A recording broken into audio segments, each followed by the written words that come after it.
Okay, so maybe we're going to dispel some rumors here, but I heard a rumor that you were like heavy into working out or potentially bodybuilding at one point. We'll say yes for a little bit because you deal with a lot of potatoes, so you have to rage somehow, and lifting weights is the perfect way to do that. Okay, did you compete? She did. Yes, just one time because it was Annie and I. It was on our bucket list item, and so I did, and I'll never do it again. A trainer. We did. Shared a trainer. Brenda, that's right. Yep. I'll never do it again because Vaseline on your teeth, so you're forced to smile, which is disgusting because who wants to just smile all the time? Right? Definitely not you. No. And then walking up in high heels, yeah, that's just not my world. Glad I did it, but I'll never do it again. You did place top 5, though. All right. You killed it. Yeah. At least I tried. You have the medal. Not to You fall have the on shirt. stage. That was the biggest thing because the high heels were so tall. I was like, can we just do this in like boots or flat-footed? No, high heels. Blech. Good morning and welcome to GI and a Cup of Joe. I'm your co-host, Justin C. And I am Annie T. In this podcast, we like to take off the rank and get right down to just being a regular person who made a random decision to wear a uniform in the Idaho Army National Guard. All of us come from very different backgrounds, but we do have one common goal, to better our future. And not just to better our future for ourselves, but for our families and the ones we love. Officially, we are Command Sergeant Major Justin Cole and Sergeant First Class Annie Torres, but honestly, I'm just a regular dude. And I'm just a regular girl. We're talking today to Master Sergeant Katie Barnes, otherwise known as Katie. She's been my friend for, 10 years, 12 years? I feel like it's been longer. Yeah, it has to be 15? At least like 15 years. Yeah. Long time. What would you say what our theme song would be if we had one? Oh my gosh. And I always, Sister Christian? Yes. Yes. That's right. Yes. Best theme song ever. Because every time I hear it, I'm just imagining us rolling through VBC, getting chased by a light bird, then yell at you to say there's a noise ordinance in place, which made no sense. All we want to do is sing, man. Right. It's a great way to start your day, especially when you're on your way to go eat Army chow. Right? A little ridiculous. Right. Okay, so, clearly you've been in the military for a minute, so let's take a step back. Let's go back in time. Let's talk about high school, Katie. Who is high school Katie?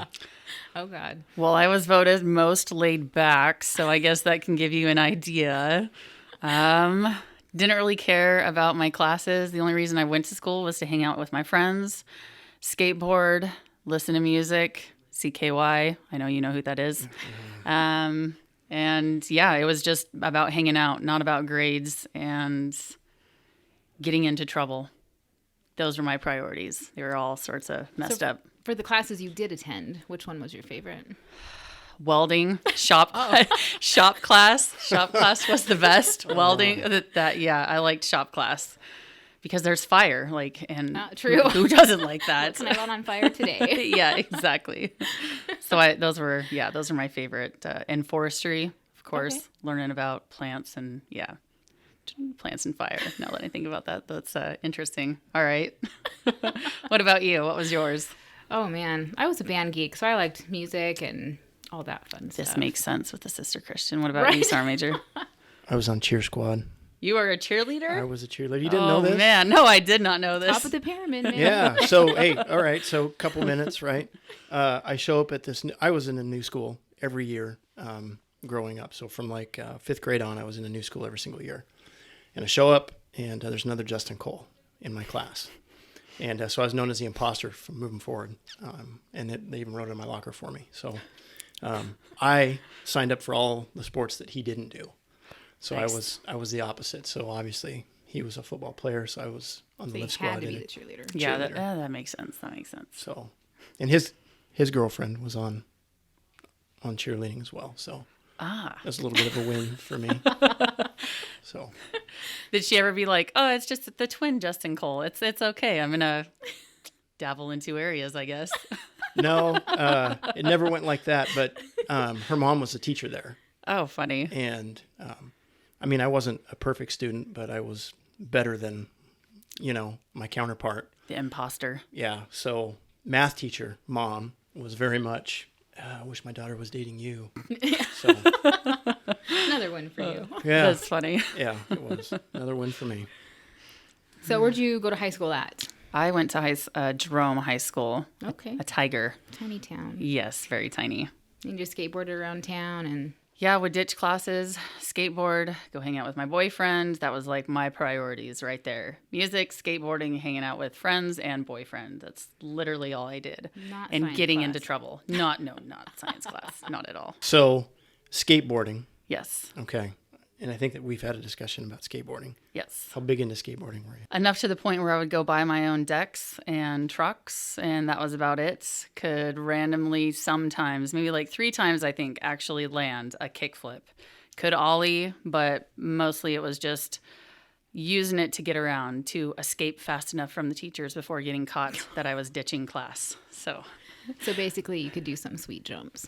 Some sweet, yes, little ones. But my falls were greater than the actual landing the jump. Yeah. Like a slow, dramatic fall like my daughter does, like yeah, of course. slow motion. That's how it was. Okay. Favorite foot gear for skating in? At knees. At knees or DC shoes. Okay. They had enough, the DC shoes had enough padding so I it was would like gonna protect say, your ankles. yeah. Yeah, always. Definitely. Or, of course, at knees. Gosh, that makes me feel so old because I don't even know that I remember the last time I saw someone wearing at knees. What about you? I was a Vans guy. Oh, okay. Yeah, So- yeah, that makes sense. I skated in Phoenix, Arizona, and that was the shoe of choice. Like if you were a skater, you had to wear Vans. So Yeah. What about skateboard deck? I was broke, so I always went to Zoomies and got the blank decks. no, I also had to pretty much give all my allowance to. I had tracker trucks and slime ball wheels, and I had gator decks. And Yeah, you the were whole into it thing. a lot more. I Yeah. couldn't afford anything. He was on the bougie side of skateboarding. You were. Yeah, I was bougie. not. yeah, I was on the PWT. standing on the street corner trying to make money, pay for school for decks. Annie, what about you? Have you skateboarded before? You know, so I grew up on a farm, so we had all gravel roads. So I had nowhere to skateboard. But what's funny is was it grade school, like maybe 5th grade, we did the world's finest chocolate sales. And so I really wanted to earn the skateboard. And so I sold all the chocolate. Actually, my dad sold it for me because he sold it to all the farmers. It was really funny. But I earned the skateboard, and I was so excited to be a skateboarder, but there was nowhere for me to skateboard. I was like, okay, I have this awesome skateboard sitting against my Can't wall. live my dreams. Yeah. So I'm like, okay, that was dumb. It was a marketing fail. Yeah, it Whoever was a said- marketing fail. Yeah.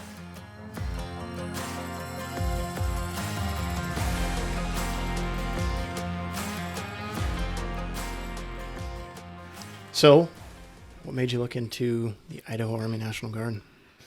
So I didn't personally look into it. At the time, my mom was dating someone who was in the Idaho Guard. He was an officer, and he had mentioned it to me a couple times.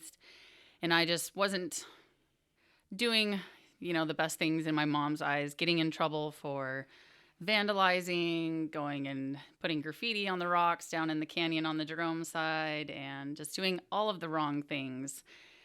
And so I remember I got caught, thought I was so cool running away with my boyfriend. I got caught in the Sonic parking lot because I didn't think anybody could see me, but it was like the most well-lit area in Jerome.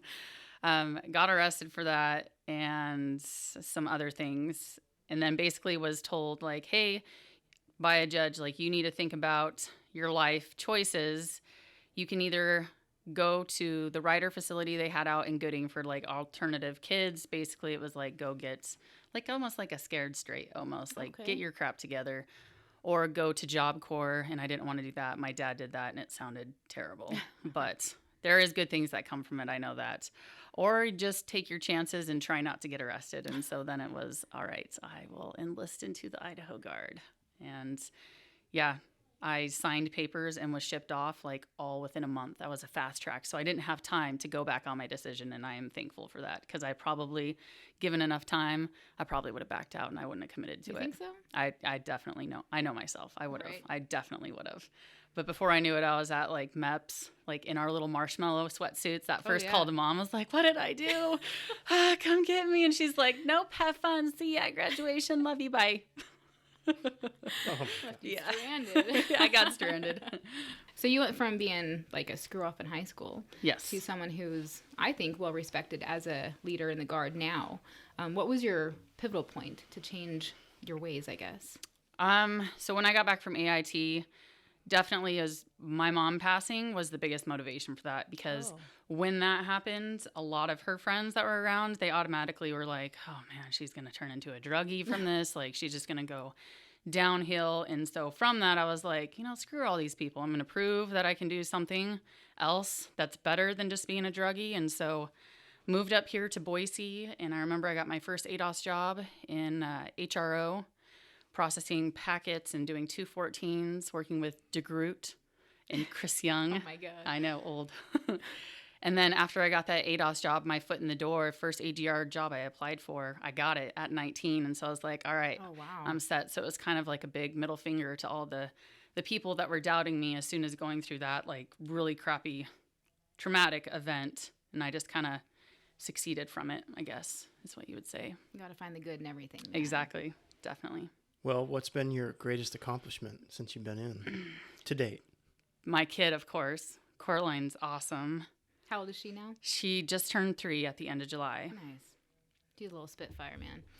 She is full of piss and vinegar. Oh, man, I got my hands full. I already have gray hair. And so by the time that she's 16, not looking forward to it. Is she going to be a version of you? God, I hope not. Yeah. I hope she is way better than me. She is definitely a lot smarter already. She's 3 and already has the wits a lot better than I am. So I hope she doesn't go down the wrong path like I did. Just always getting in trouble. She'll have a good guide. Yeah, she has a lot of good people around her. So I think that definitely is a positive for her that I didn't have. So she'll have a lot of really good role models. Good. But what about your accomplishments as far as the military goes? What do you think? Tell me one of yours first, and then I'll try and think of one. I'll tell you one I see in you. I think one of your greatest accomplishments is recognizing your self-worth. Because when you first came into the Guard, I mean, I knew you were in maybe 3 years before we deployed? Yeah. And you were very unsure. Yeah. Just unsure in general of everything. Yeah. And then I watched you grow over the past 10 years to be this badass that people are afraid of. It works to the advantage. That is true. I think it's the RBF face that I have. So it works. Maybe a little. Maybe just a little. It's gone away since Coraline, but I guess, yeah. Your self-confidence just grew over the course I've known you. And maybe it's just because you got, better at your job. You learned more, took in advice from people. Okay, yeah, I'll agree with that. I'm just going to take that as my greatest accomplishment. I like knowing that, yeah. Because other than that, I don't know. It's kind of always weird to do self-reflection and be my greatest accomplishment without sounding like pompous. Right? So, yeah, I don't know. Humble and not knowing what my greatest accomplishment is, but knowing I can accomplish things. Absolutely. So, what about yours, Sergeant Major? What's your greatest accomplishment? Just staying in this long. Surviving. Yeah, not being fired. Well, what about yours, Annie? Man, I don't know. Probably the same thing, just the longevity in the organization and finding value in what you do. Because I can't just come to work and not be productive. I can't, come into the office and just sit and fiddle around. I have to have a purpose, I guess. Right. And I found my purpose in every job that I've had. And I think I've been productive in my I would agree. Units I've served in. So, well, definitely. There is still pink in certain supply rooms. I'm like, Annie was here. Mm-hmm. You have left. Yep, there's pink in vaults. There is. It's awesome. Every time I see it, I just oh, that's Annie.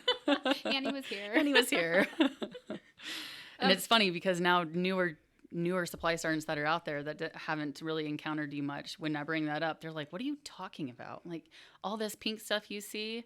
I'm all like, it's a legend. That's just know a legend was in your supply room. Do you remember when you first started out here and everybody had their stories about their people, right? Well, yeah, this was so-and-so, this was sergeant's office, and this is what we used to do back in the day. And then at some point, those became our stories, right? Because you've been out here so long. I don't know when that happened, but you just wake up one day and you're like, oh, I'm that guy now. I'm the old community now. Right.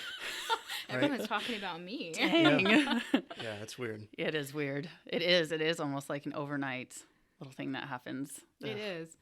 It's funny, though, too, because on deployment, do you remember Colonel Markwell? Do you ever know Colonel Markwell? I did. Oh, man, yes. He's so the best. Yes. We were going around we first got there, and he was looking at all the palaces and for offices and stuff, and he found this pink palace. It was a room that was all pink, just pink tiles everywhere. And he's like, nobody gets this room but Annie.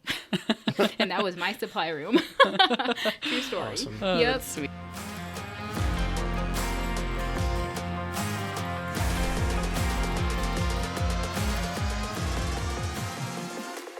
I do have a question, though, about you being a female leader and all the things that surround that. Have you ever been in a situation where you thought you needed to prove yourself a little harder and maybe give a little extra effort because you were female? Or has that not been? I mean, I hate to say that I think it's because I was a female and rather just like because I'm a soldier, but probably the extra effort that I can think of is when I got my first opportunity to go out and be a battalion S1. It was for 2116. They were a CAV at the time before they turned to a combined arms battalion.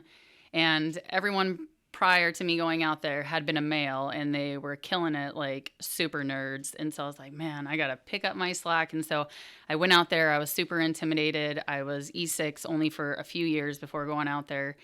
And I would show up at like 4 or 5 in the morning and stay until 5 o'clock at night because I felt like I needed to make my presence like, okay, yeah, I am a female, but I'm not here to screw off. I'm here to still put in that same amount of effort and the work commitment that these previous people in this position did. But after my first AT, I realized that I didn't need to do that. And I had all the confidence and I was competent enough to like do that with my eyes closed. Sure. And so at first, that's the only time that I felt like I needed to do that was going out there because it was very intimidating, especially the female integration wasn't really huge. It was just starting. I remember Lamos. She was the only other one that was out there, and I was the second one that went out there. And so that part was intimidating because it's like, well, man, I'm stepping into their territory. Like, I don't want to make a butthole out of myself, and then regret this decision of letting females come out here. Like, definitely, I feel like you want to be a little bit, set the bar higher so that you can't give them anything to talk about. So, yeah, no, I agree. Yeah. I actually missed the female integration by like maybe 6 months. That's how I ended up in recruiting, actually. I was on the top of the promotion list to go to 2116 to be their S4. That would have been so fun if you were out there. But at the time, they weren't allowing females yet. It was just new, and they were still debating on if it's a good idea. Mm-hmm. And so they redid the promotion list, and a male got promoted ahead of me, and I was second on the list, so I got sent to recruiting. And I was so pissed because I was like, man. Everybody's pissed when they come here. Yeah, and when they ripped off the snake patch, I'm like, man, you guys, what? And they gave me the recruiting patch, and I was all sad panda.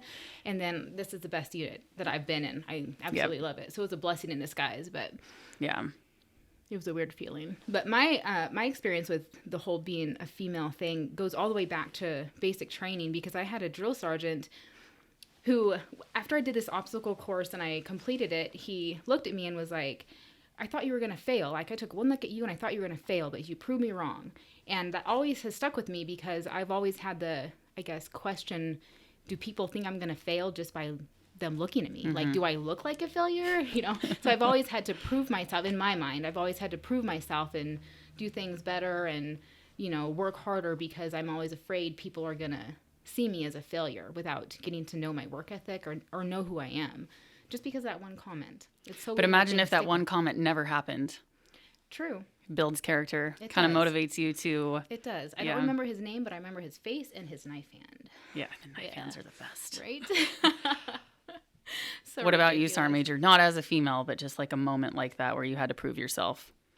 Actually, I've had a handful of those moments, right? But the most influential one was when my predecessor, the guy whose job that I took, looked at me and he said, you'll never, and it's something silly, but I was trying to go for a perfect score in an APFT. And he's like, you're not built to be a runner. You'll never make it. So he's like, you'll never get sub 14s. And so anyway, I've had a lot of those moments, but I think that was the most guy in my position, should be the most influential guy. Dabbled like it just didn't make any sense to me. Like, why would you not provide some sort of hope? Yeah, exactly. Right? Especially in that type of leadership position. Right. And it was just, you'll never make it. You know, you're not a runner. You're never going to get. And I was like, oh, okay, got it. What are your run times now? Yeah, they were blood. He said I'd never get sub 14, and they're sub 14. So, and that's the only reason I keep running, actually. Sure. Like, I got up this morning, 3:30. I got my running gear on. I shut the garage door. I walked out to the street, and I recited what that dude said in my head, like, you're never going to. And I was like, okay, Let's do this. Watch this. Maybe if I had that comment, I would love running, but I hate running. Yeah. Amen. Unless if there's a dog chasing me, okay, then Right. I run. Or for like your job, the AP, FTA, CFT, okay, I guess I'll run. Run twice a year. Yes, exactly. Exactly.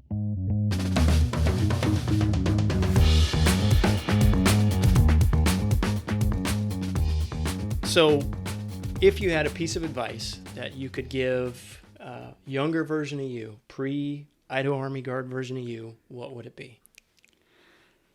Not everyone you meet has your best interest. Yeah. I wish I would have, someone would have Amen. just told me that even in high school. Like I could have just weeded through so many people and been able to identify it and just like, okay, whatever, move you to the side, on to the next. But Yep. yeah, I would say that would be the biggest piece.